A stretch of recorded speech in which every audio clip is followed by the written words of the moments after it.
more than half of my clients I've never met face to face. It's all been over Zoom because they're all around the world. Power to Live More with Joe Dodds. Welcome to the Power to Live More podcast, all about productivity, organisation, well-being, energy and resilience.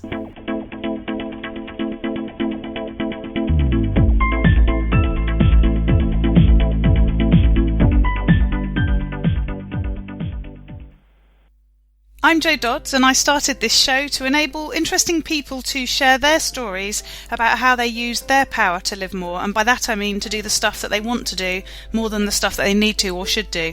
It's about creating a life for yourself where you have the energy, health and space to be happy and fulfilled, spending your time as you'd like, whether that be at work, home or somewhere else entirely. That's your choice. Hello, my name is Ellie Dodds and I'm co-presenter, and today Joe's interviewing Brian Jones of VA Platinum. Brian is an entrepreneur and work-life balance devotee.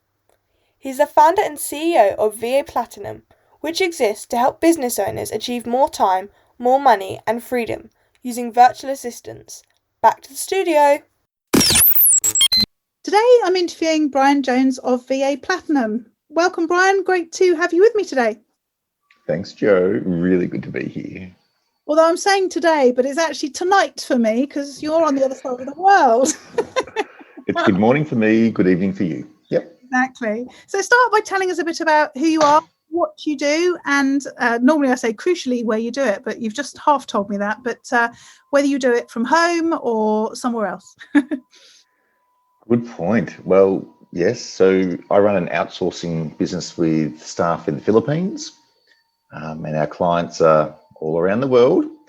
And yes, I have actually worked from home for 10 years. So when COVID struck, it was no change to my work or home life. Yes. Yeah, me too. Everyone else, I like to say people came to me. Yes. Joined my world. Exactly. So tell us a bit about how that all came about. I mean, 10 years working from home is still quite unusual, I think. How did you get to do what you do? Yeah, I found myself at a bit of a crossroads, Joe. I think it was, I've got to now count how old my son is. So it was about 2012. He's now 8. And I was literally looking at my wife, who had an amazing life, and I was working 70 hours a week. So I was at the opposite spectrum to her. She was raising our son, going out for coffees, exercising, and I was going to the office with my team and spending a lot of time there, then a lot of time working at home on the weekends and at night. And I just realized it wasn't worth it. So I went about that process of systemizing my business, hiring virtual teams in the Philippines, and went from 70 hours a week down to basically 10 hours a week over a 12-month period. Wow, that's a massive change. And interesting that you've sort of described it in a sort of course, that's what everyone would have done, wouldn't you? Sort of way. I can't imagine it was quite as simple a decision and process as that sounded. What did you do, and why was this what you thought would be the thing to do next? It's a good point. You're right. So Tim Ferriss brought out his 4-Hour Workweek book. Yes. So I read that and thought, that's a really good idea. Virtual teams, living a remote lifestyle. I'm in Australia, so imagine hooking up the caravan and going with a family around Australia for a year and still work, but just check in with your virtual teams from time to time. Mm-hmm. So there was a couple of nights, Joe, where I literally woke up in a cold sweat with stress, trying not to bother my wife, go and get a towel from the cupboard, bring it back and lie back down, try and get back to sleep. And so when that sort of those moments struck, remembering the Tim Ferriss 4-Hour Workweek book, just taking snippets out of that, that was what helped me sort of make that transformation to no longer living in that old world of having an office with staff that show up and moving to more of that remote virtual team, business lifestyle. That's how it all sort of started and kept on going. And what did you know already, and what did you need to learn in order for that to happen? Because a lot of people talk about outsourcing and having a remote team, and obviously particularly now, but it's quite a transition when you've been used to having people sat in front of you. I had to learn everything, seriously. I think, and when I say it was a 12-month journey, I think I actually failed at using virtual teams, Joe, for 3 years. Right. Everything happened. It was a staff member would just disappear, and you'd go, where did they go? Like, they were working today, and because this person was in India, they just disappeared and they went and got another job, but they never told us that they were leaving. Yeah. Another person was working with us, but then they were working 2 jobs. So they actually had their normal full-time job in an office. They'd go to the toilet and check in with us, pretending that they were working with us, and then go back to their normal desk in their corporate job. Yeah. So I had to learn a lot about developing structure, systems, templates, ways to check in with teams. And I'm lucky I've actually had an amazing practice manager with me for 10 years. So between the two of us, we sort of play ping pong with one another, trying to make, even now, keep things working well. Does that answer your question, Joe? Yeah. Well, and I guess the other question is, you had the sort of Tim Ferriss inspiration, didn't we all? But yes, we didn't all go and create a business from it. Were there moments where you thought, not sure that was perhaps the right thing after all?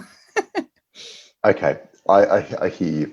I'm going to take you back a little bit. So when I was having these cold sweats and when I was reading the Tim Ferriss 4-Hour Workweek book, I was running a financial planning business, and I wasn't running this current business I'm doing now. So, back then, it was me trying to make a transition in my life where I wanted to move from that 70 hours a week of crazy long hours to being able to be healthier, spend more time with my family. Yeah. So by using these virtual teams in the Philippines, I ended up cutting my work down to 10 hours a week. And then after that, I went down to 30 minutes a month. And, I've actually maintained my ownership in those businesses until just last month in October. I know we're doing this in November. Oh my gosh, this is releasing in February, isn't it, Joe? Yes, it is. Yeah. Okay. So a few months ago then, and it was through that time when I, went down to 30 minutes a month. It was effectively retirement for me. I wasn't doing much work. I was spending a lot of time with my wife. I ended up doing a lot of angel investing and a lot of mentoring of other entrepreneurs, and it wasn't very fulfilling. So, 3 years ago, I made the transition and said, well, what made me really successful? And it was having these virtual teams in the Philippines. So we put our toe in the water and we got 3 clients who wanted us to help them with virtual teams. And those 3 clients referred more clients. And fast forward to today, we've got over 100 clients and 200 staff. Wow. So the transformation really was my own business with virtual teams and now helping other people do what I did successfully. And so what does a day look like for you? What are you actually doing, bearing in mind? Well, let's think about the day where you are doing some work. Yes. And we can talk about, the rest of the time a bit later. So I suppose you've emulated, what Tim Ferriss was talking about. And a lot of people, when they read that book and reflect on that book, sort of, critically say, oh, it doesn't work. And then other people say it's an ethos and, it's about your mindset and it'll be different for you and different for everybody, but it's about a certain way of being. You sound like you've actually been able to, implement it fairly to the letter almost. Yep. Look, I really took it to heart. And we all learn differently. I learned through books predominantly. So, reading Tim Ferriss's 4-Hour Workweek, I took it to heart. I really implemented everything he said. And From there, I read, Michael Gerber's for I said for our work weekend, Michael Gerber's E-Myth book. Yeah.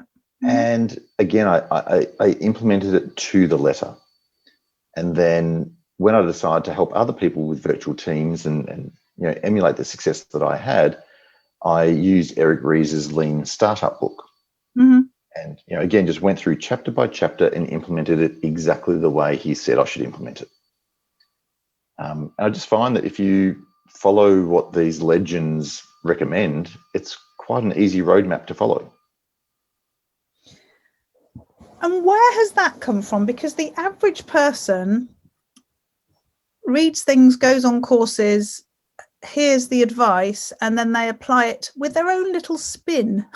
And often that means it doesn't work. And, I know when I talk about people following programs and learning from people, I often do say, actually, you've got to follow the program. It's all well and good doing your own thing, which, I've done in the past. I've, learned stuff and then gone and done it with my own little twist. And funny enough, it doesn't work quite as well. Yes. Where did that ability to understand you just have to do what they say and then the sort of perseverance to do it come from for you? Failure, lots of little bits of failure. Yeah. So, I've had 4 really successful failures in business. and those really successful failures all came from thinking I was the smartest person in the room. When you get a little bit of success and you get a little bit of ego about you, you think that you must be really smart at doing business, being in business, making money. Mm. And then I discovered through, my wife and I, we started a gymnasium and we didn't follow, it was a franchise, and we did not follow the process that the franchisor set out. Mm-hmm. And we didn't lose money, but we didn't succeed at the same time. We got our money back that we invested. I started an app that would show every vegan restaurant, cafe, outlet in Australia. And I did it my way rather than following the way that I was told by a coach to do it. And again, it failed. That one really failed, Joe, terribly. Yeah. So yeah, I basically went back to grassroots and went, well, I'm not the smartest person in the room. Let me just follow exactly what these gurus are saying, and then it's really up to the process. If I follow the process and I still fail, well, that's okay. Yes. Yeah. Definitely a lesson, I think, for people listening. So going back to my question about what do your days look like? So when you are doing the business stuff, what does the day look like? And then we'll talk about the other days after. Well, I guess I've got a really good team. So there's now 25 people in our operations level group that help clients and help virtual team members work with those clients. Mm-hmm. So my days are really taken with those virtual teams, my operations team, and just coaching and mentoring clients. So if I bring up my calendar just for today, after we have a chat, I've got 1 hour with my business partner who's a Philippine national.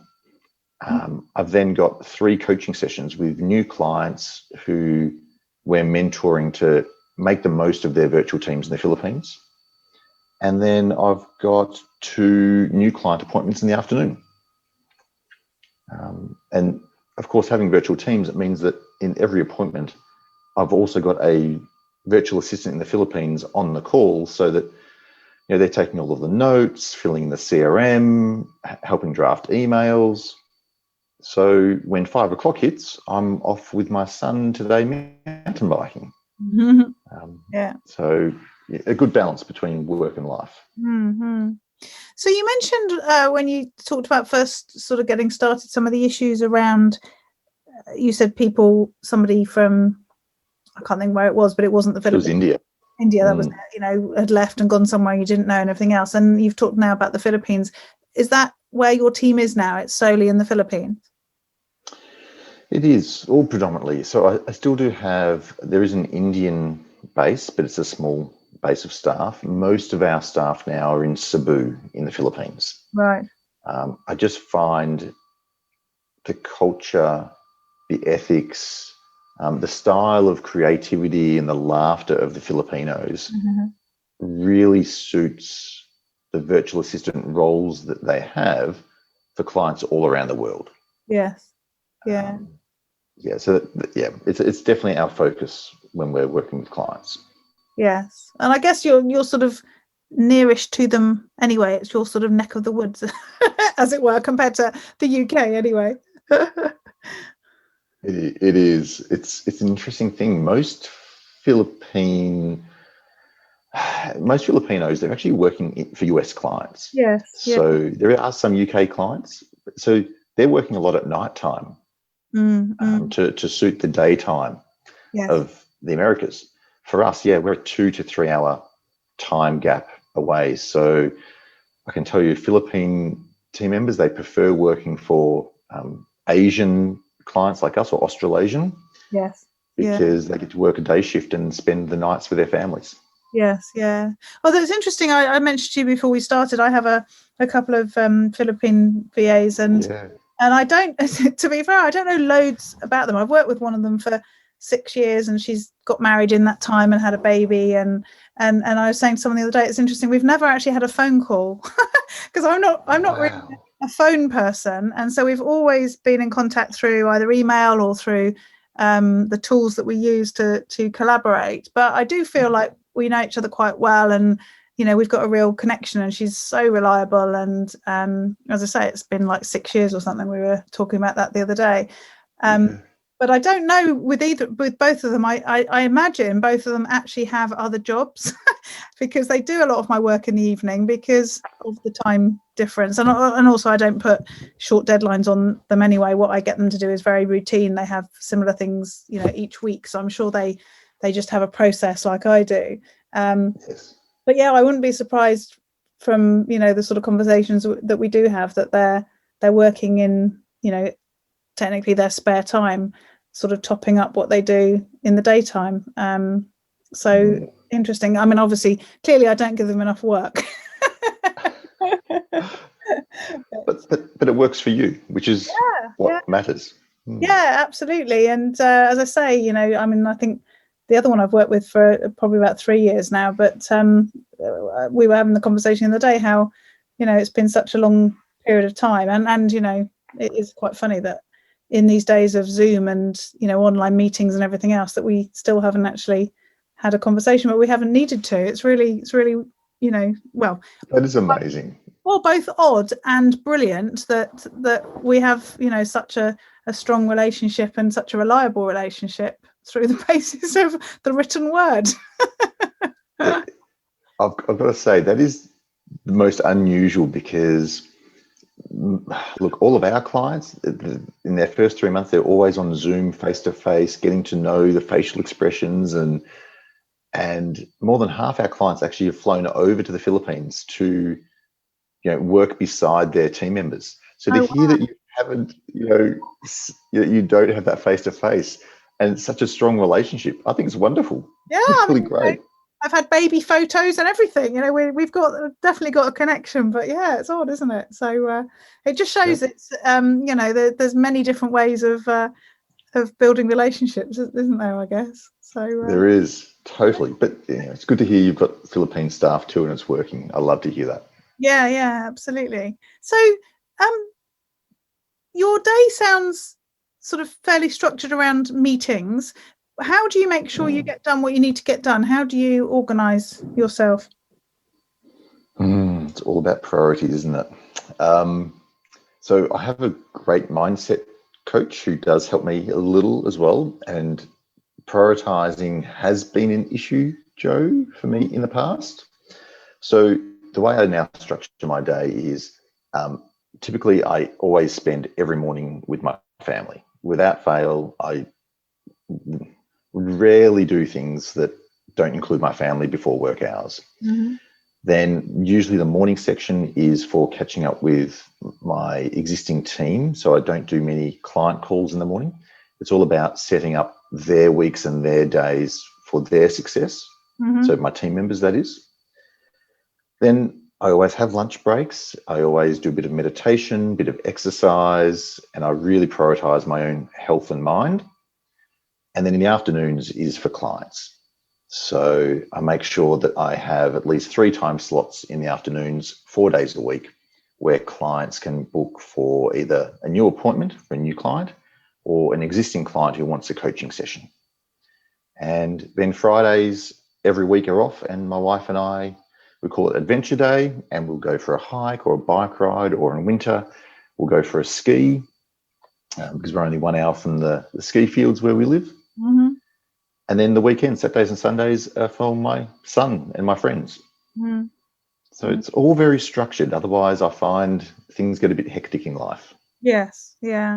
And has it changed since the pandemic and everyone working from home for you? I mean, I guess, like we said, you've been doing it for such a long time.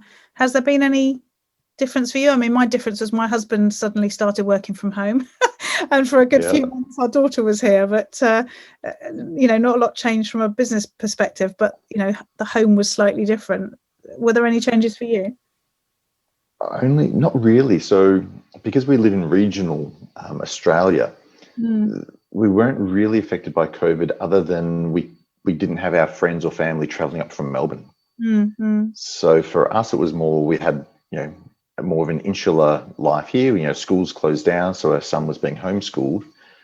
But other than that, life just kept going because, all of my staff in the Philippines, more than half of my clients I've never met face to face. It's all been over Zoom because they're all around the world.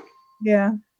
And it really became almost a boom time. Since the start of COVID, we've grown now by 40%. Wow. Yeah. So it was really almost hunkering down and getting, as you were asking, the priorities really straight around making sure that we didn't lose our health and our minds with all of the growth that came with virtual assistants because of COVID. Yes. Yeah. Yeah. So from a sort of technical point of view, given your sort of selling people collaborating who aren't in the same place, do you have sort of particular sort of tools, apps and processes that you recommend, or is it very much about what works for the client? Because I guess they have their own sort of bespoke stuff that they've already got in place. How does that all work? You're right, Joe. Collaboration. So yes, every business comes with their own tools, and we say to them that they must treat their virtual staff member as though they would treat a normal employee in their home country, in their own office. Yeah. So each client of ours, they roll out all of their tools to their clients. But yes, I definitely have my 3 top tools that I recommend clients use. The first one's Loom. I don't think I could live without Loom. Do you know what Loom is? Sorry, Joe. Yeah, I do, but for our listeners, I'm not sure everyone will do. So do listen. All right. So Loom for you listeners is basically just a video recording tool where you get to have a document on your screen and you can move around the document and record your voice at the same time, so that when you're, say, reviewing a contract, you can tell the person who's going to watch the video what you want changed in that contract. That's replaced email for me a lot, because I used to email someone back a document or email them back instructions of how to improve something, and it would take 10 minutes to draft that email, bullet points, step by step. Now using Loom, it can take 30 seconds to do the same 10-minute email. Yeah. Massive time saving. Skype, I used Skype when I was traveling 15 years ago around the world.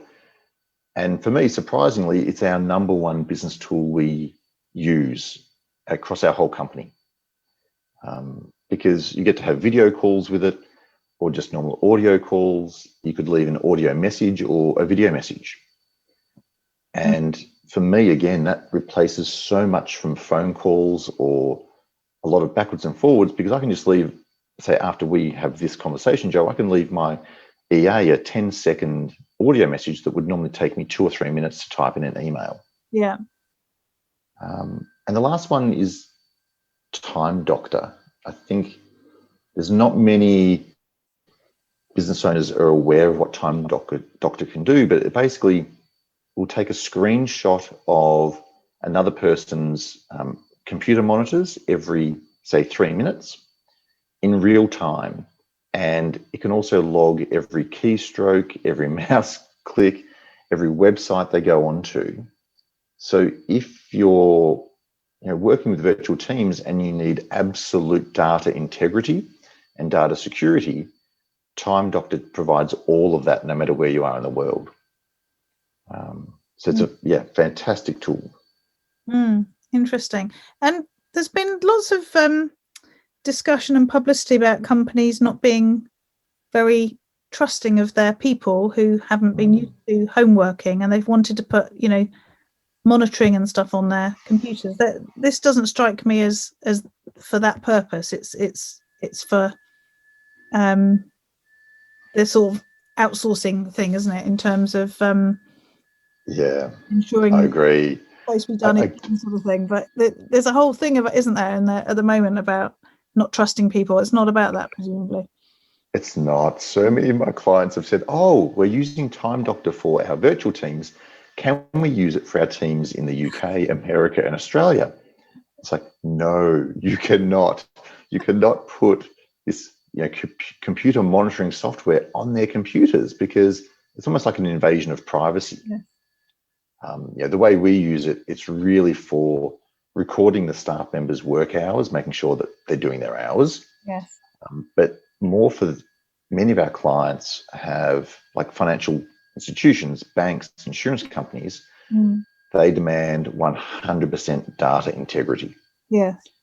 So we have to make sure that, I've got 3 full-time security staff that just monitor the screenshots of staff to ensure that there's no virus on their computers, no one's hacking in and stealing data. Yes. Yeah. So no, you definitely wouldn't do that with a normal employee. So let's talk a bit about outsourcing and what sort of tips you have for people to do that, because it's something I talk about a lot, and a lot of the people I talk to don't do it, and they sort of want to. I spoke at an event a couple of years ago and talked about outsourcing, and somebody came up to me and he was just so like, oh my God, I just so need to do this. I've got all these things that I need to get done, and this would be the route to do it. And I gave him my details and said, get in touch. My VA's got some availability. I could put you in touch with them and everything else. And of course, I never heard from him again. And I know myself that I've outsourced quite a good amount of stuff. In fact, I was just chuckling to myself after we had the discussion about my lovely VAs in the Philippines, that one of them actually edits the podcast. So I don't think she listens to the interviews, but if she does, hi Ella, you're brilliant. But she didn't until about 6 months ago, because I sort of imagined I was the only one who could do the editing, and I was the only one who ought to do this, that and the other. And I sort of in the end thought, no, I'll just, as you said, I'll just record a video, show her what to do, give her the instructions, and funny enough, straight away she could do it, and she's been doing it ever since, sort of thing. And I know there's things that have taken me ages to outsource because it just felt like it was too difficult, and I had to get my process right first and record my video to show them what to do and everything else. And when I do it, I think, oh, why didn't I do that like 6 months ago? And so I know there's loads of people who think outsourcing ought to be something that they do and that it sounds like a great thing, but they never get around to doing it. What sort of tips do you have for those people? They need a big why. So there's 2 things that we help clients with first. We help them uncover their why. Like, why are you in business? What are you trying to achieve in your life? Now, most people say that they want to help others, or they want to spend more time with their family. They want to make more money. Maybe they want more freedom to travel the world. And unless they uncover that real reason of why they're doing what they're doing, it's very hard for them to then start to let go of tasks that they feel like they're the only ones that can do them. Because they just get stuck in that rut of just continually doing what they're doing, but they're probably not achieving their best life. The second thing we do is we get them to write down their fears. So we've got a fears worksheet that we ask every client to fill in, like, what's holding you back? What are the obstacles? And it could be that they're fearing letting go, the fearing of the person might not understand what they're doing, that they might send an email to a client that they shouldn't send to that client. So there might be a whole lot of fears holding them back, and often they're irrational fears, not real fears. So yeah, they're the two things that we do to help clients overcome their inertia in not hiring a VA. That's just great to hear, because it's interesting, you know, somebody's come to you to talk to you about doing that and still has blockers in terms of getting it done. I suppose, you know, my example sort of fits with that you know, you outsource 3 things, but there's another 6 things that you could outsource, but for whatever reason you don't. And as you say, it's those fears and those blockers that sort of get in the way. And so it's great to hear that you've got a sort of process to take people from being interested to actually making it happen, I guess at all levels, because they probably do the same. They come to you for one thing and there's a whole host of things you can help them with, but they just haven't quite got to the point of knowing that yet. Yeah, it's so true. And as you know, Joe, like, you know, with all of your clients as well, it's more of an emotional journey. So we say to them, look, what are the 10 things you hate doing the most in your business? Now, how would it feel if you gave those 10 things you hate doing the most to someone else to do? Yeah. How would that make you feel? And that really gets them starting to think about what their life could become if they're not doing the things they hate doing. It becomes quite powerful. They really start to go, oh my gosh, if I really can no longer do those 10 things, I could spend my time doing this, this, this, and this. Usually more time with family, more time with friends, losing weight, getting fit. There's so many other things you could do with your time. Absolutely. Yes. So if you're listening and you haven't outsourced anything yet, now is your time. Totally agree. So what about your own sort of development and learning and improving yourself? Given you've read books and implemented them to the letter, I'm sure there's things that you can share to help people here. Yeah, it really is the books. So I think most of my learning comes from books. I also, every year, I take a new course. So, you know, right now I'm doing the Key Person of Influence course with a company called Dent. And, you know, that's sorry, Joe? Is that Daniel Priestley? It is, correct. Yes. Yeah. Yeah. Yep. So, you know, I started that only 2 months ago. So I've got another 10 months on that journey. Are you writing a book by any chance? Oh, well, yes, I am. Yes. Have you been through the course? I haven't, but I have read the book, and I do buy into the sort of concepts. And yeah, I haven't followed it yet, but maybe I should be inspired by your implementing of books. Yeah, it is very good, this KPI program. Daniel Priestley, very good. Yes. So books, 1 course a year is what I try to achieve. I also have a mindset coach, and really I learn a lot about life and how to live my best life from the mindset coach.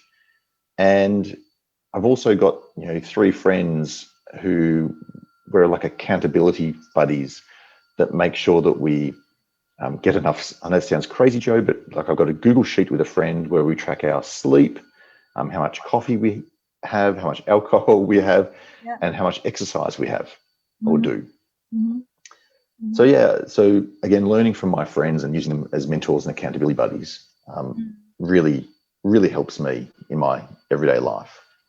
So you said you have a mindset coach, and again, it's not something that everybody has.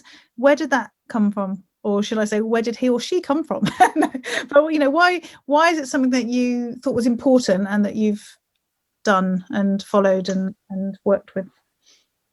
I think everyone has at some time internal angst. And for me, no matter how successful I was in business, you know, even by going from 70 hours a week, eventually becoming 30 hours a month in my business, and it was literally running on autopilot without me, I still had internal angst about my own past insecurities as a person. Mm-hmm. And even starting this current business that has grown from nothing to a 5 million a year revenue business, I've still got those, I don't know, that internal angst around, am I good enough? Am I doing the right thing? Am I being a good father and husband? Mm-hmm. And so for me, a mindset coach really helps me settle those anxieties, the internal rumblings, and gets me to focus on just one or two things that I can control and should control. Yes. Yeah. So the mindset coach, I think for me, has been by far the biggest win in my life so far as having access to someone to help me. That's really good. I hope you've given whoever it is a testimonial at some stage. Well, okay, I'll mention his name. It's Ben Elliott, and he lives in Adelaide, Australia. There you go. There's his testimonial. If there's not been one before, we now have that there. Brilliant, lovely. Correct. So what about those days where it all goes horribly wrong, where you have a bad day? How do you deal with that? I'll thank Tim Ferriss for this one as well, Joe. God, he's getting a bit of a plug, isn't he? We love Tim Ferriss, don't we? In fact, my favourite interview of his in recent times, as much as anything else, because I haven't listened to lots recently, was Hugh Jackman, I have to say. Have you listened to that one? Yes, I have. I mean, it had to be him anyway, because obviously he's cool already, but he was amazing, I thought. Yeah, and Australian, Hugh Jackman. Well, obviously. I mean, yeah. What's not to like? Yep, agree. So it's that Tim Ferriss thing where he's he literally just says, what's the worst that could happen? So when it all goes pear-shaped on a given day, what's the worst that can happen? And then the second follow-up question is it recoverable? Can you recover from this? Can you almost take it back to your life before that event occurred? Right. And usually when you write those answers, it's like, oh, this is not a big thing at all. It's minuscule in the big scheme of life, whatever has happened on this given day. Yes. That reminds me of that meme. I can never remember any of the quotes or any of the wording for any of these things, but I normally get the sort of the feeling, the thought. It's that one about, I've got through things like this before, it wasn't the end of the world last time and it won't be this time, even if it feels like it, sort of thing. There's a much more eloquent quote, but you know what I mean. So, I do totally know what you mean. There's actually one other thing that this mindset coach also said was, you close your eyes and you put this big problem up on the wall in front of you, on this blank white wall, and you just cover the whole wall with this problem. And then slowly you shrink that problem down to the size of a postage stamp on the wall. And think of all of the other wonderful things that are going on in your life around that postage stamp now on that wall. And it really puts into perspective that one issue you've got is the size of a postage stamp compared to all the wonderful things that you've got going on in your life. That's really powerful. It works. I've heard that one before. I love that. Thank you. So last question then, what about those days when you get to live more? And that's where I talk about getting to do more of the things that you want to do and less of the stuff that you don't want to do. What do those days look like for you? I think for me, if I can finish, work on a Thursday, there's two answers to you, Joe. So there's when I'm working, for me, it's the gratification that I get back, or the words that I get back from the clients. If they call me up on a given day, or if I'm having a coaching session with them and they say something like, Brian, we started this journey where, I hadn't taken a holiday with my family for 5 years. And I just wanted to get some, stamps in my passport with my family. And we've done that. That is what I came to you for. It wasn't for outsourcing of tasks. It wasn't to make them more money. It was to really impact their life. Might be a client who says that they're not spending enough time with their spouse or their children, and within 6 months they've cut their work down by 20 hours a week and they're now enjoying their family time. So I think that's when I feel like I'm living my best life during work hours, is when I get that sort of positive reinforcement back from a client. Yeah. Outside of that, for me, it is just that time with my own family. You know, Fridays with my wife, the mornings and afternoons with my son. You know, if I'm with them, I feel like I'm living my best life every day. Lovely. Thank you. It's been so cool talking to you today. Tell people how they can find out more about you and connect with you. Two ways, Joe. They could just go to our website, which is VA for virtual assistant, vaplatinum.com, or on LinkedIn for me. So my name being Brian Jones, and then the number 100. So Brian Jones 100. Lovely. Thank you so much. Thanks for your time. Thanks, Joe. It's been very fun.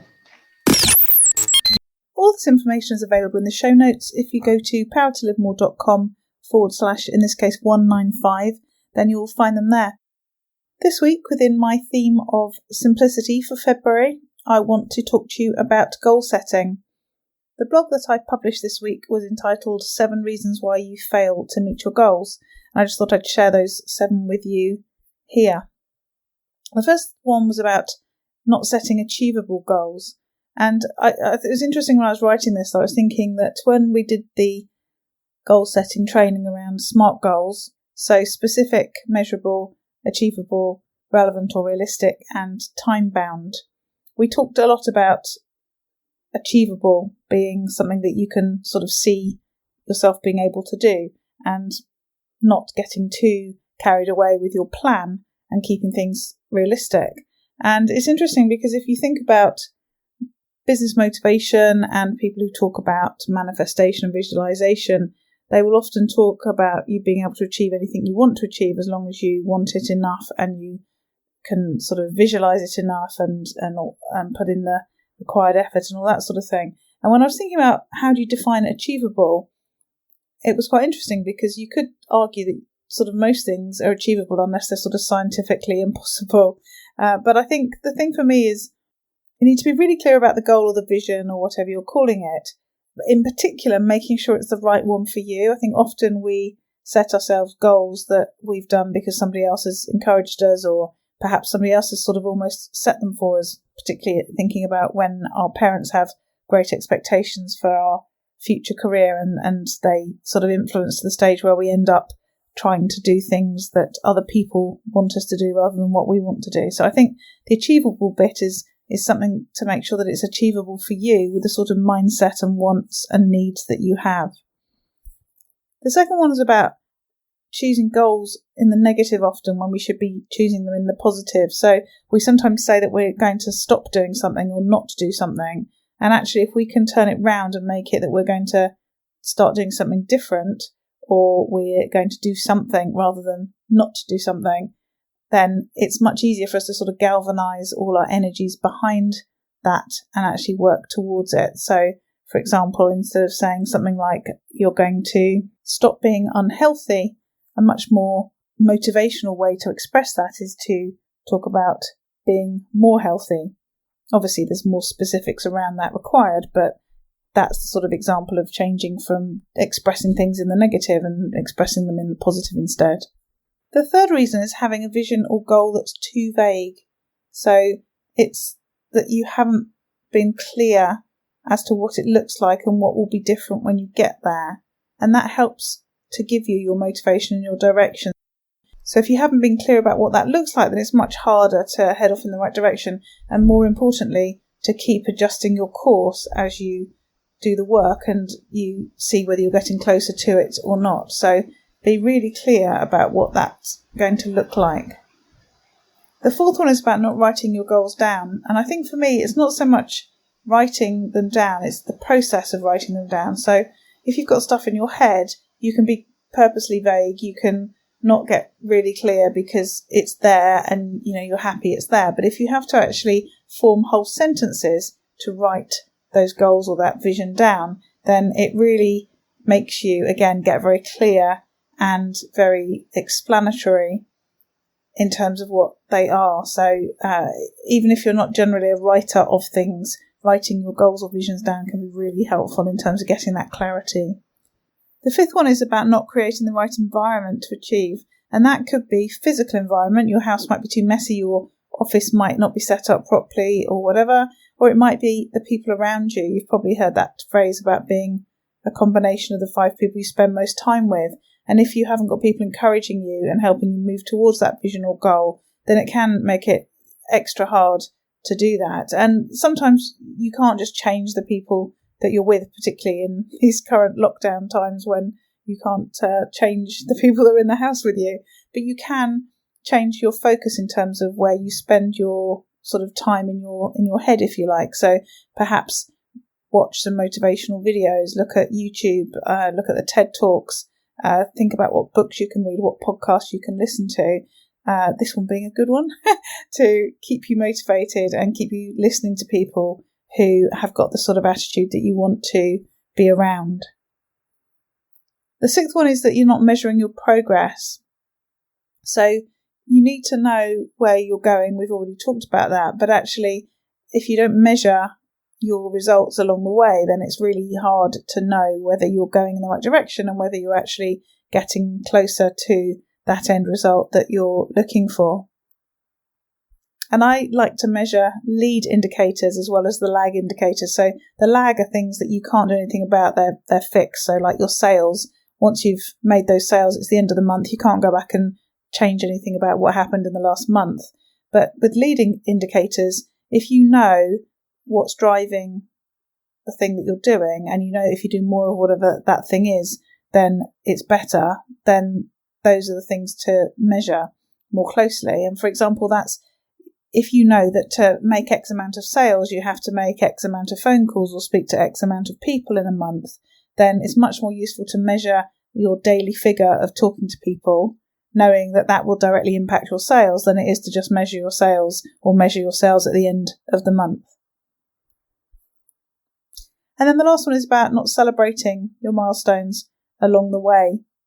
Sometimes when we have really big visions or really big goals and we're head down and working towards them, it can get really hard work. And sometimes we decide perhaps we don't want that thing after all, and we stop doing what we were doing, or we change it because it just doesn't feel worth it. So giving yourself some mini celebrations, little things to reward yourself along the way, can be really helpful in terms of your motivation and your willpower to keep going to get to where you want to get to.